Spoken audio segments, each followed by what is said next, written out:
shit's in the safe. Got me a spot out the way. Nigga just tryna be safe.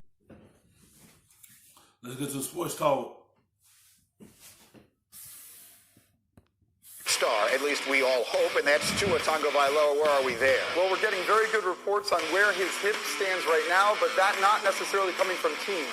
The medicals from teams is what's going to matter most here, and I think that once we get those, we'll know exactly where he stands. But we really should watch that Detroit pick at number 3 overall.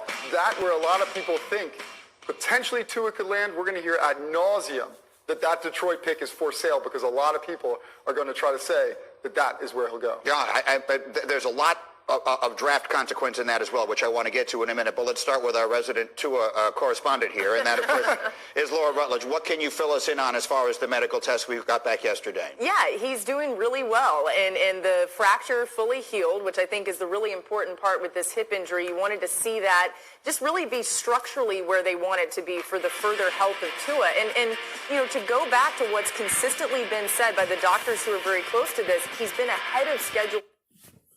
That's all they want to hear. They just want to make sure. They want to make sure their hip is good before they take you off the board and bring you to their organization. They want to make sure everything is a-okay. But what team he go with, the medical staff still gonna be on it. They gonna still try to see if everything fully healed, like everyone's saying, like these doctors saying. They just gonna make sure they own. Just get their evaluation of their own so they can make sure. He just need to be in a situation where he with somebody that's already been there and been a quarterback for that team. If he wind up with Detroit, I feel like they're going to keep Matthew Stafford for one more year and let him sit down for a whole year and just learn and then make sure he just fully heal before they make him the guy. That's how I feel that's the type of team they're gonna take him. Anyone with a starting quarterback so he can just sit down and not have to worry about being out there already. Through all of this, and also is in a scenario where he's doing fantastic. I mean, those words have been used. So now we're at the point where he can start doing more athletic-based rehab instead of just the general rehab for this hip. It's a huge step in the right direction for Tua. Bobby, we all understand that what this is ultimately going to come down to is someone being willing to risk their job on his health. If you were doing it, I'm making you the general manager of an NFL team. Are you willing to trade up to 3, which Darlington and everyone is going to tell you you're going to need to do to get him, to trade draft capital to move up to take that guy with his history? He's got tremendous upside, and everybody looks at this, and before this season, he was supposed to be the guy. I cannot get over, though, the fact that he has had 2 ankle surgeries and a hip surgery. And you know what? None of these things really seem to be related, Green. So I'm not saying, you know what, that he's going to have another issue with his ankle or his hip's going to give him a problem. It may be something completely unrelated, and that is the biggest problem to me. He's immensely talented. I think he has a bigger upside with Joe Burrow, but I'm just worried, will we ever get to see the peak of that upside given his injury history? I am very interested to see what the Chargers do if they're willing to go from 6 to 3 to go get Tua. All I keep hearing about is the reason that Phillip Rivers is no longer with the Chargers is because Anthony Lynn wants a guy with escapability. He wants mobility. He wants everything that Tua is. This feels like the spot. If the Chargers can go from 6 to 3, that's what we should be watching as the draft gets closer. And Bobby, I think it's important when...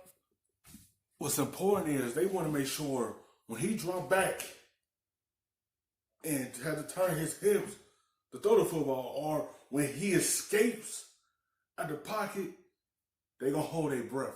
That's the only thing. They just want to make sure. If he do get hit and he get back up, then they know he A-okay. That's all they want to know. Because can he drop back and turn his hips and form up to throw the football? Or when he escape out the pocket, is he going to be okay? That's all they want to know. He is a big risk, but he is a good quarterback with good upside. He just had to hold up. They just want to know, can he hold up right? That's all. Look at his injury history. All those injuries have happened because he wouldn't throw the ball away. He was trying to scramble around, make a play. One of the things that he said to me when I spoke to him recently is that's something he's going to work on. Now, we're going to have to see it in action, and that's something that I imagine when he's talking to these teams, they're going to want to be assured of that. Also, the main thing that these doctors are going to be looking at from the NFL standpoint is could he re-injure that hip in the same way?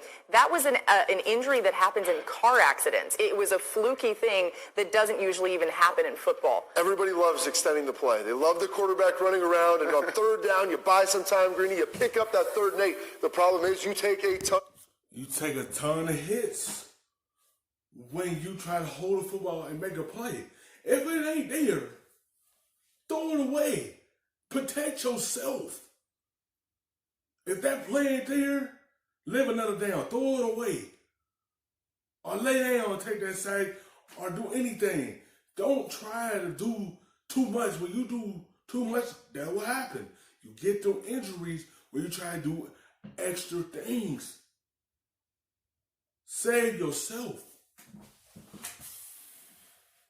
Shots. We saw Pat Mahomes, who did it as well as anybody. He missed time this year when he tweaked his knee. All right, I want to ask you a few other questions about the draft because clearly the pressure point becomes 3, which begs to me the question, does someone decide to jump all the way up to 2, and is there any way Washington could be talked out of moving or talked into moving out of that spot where Chase Young sits?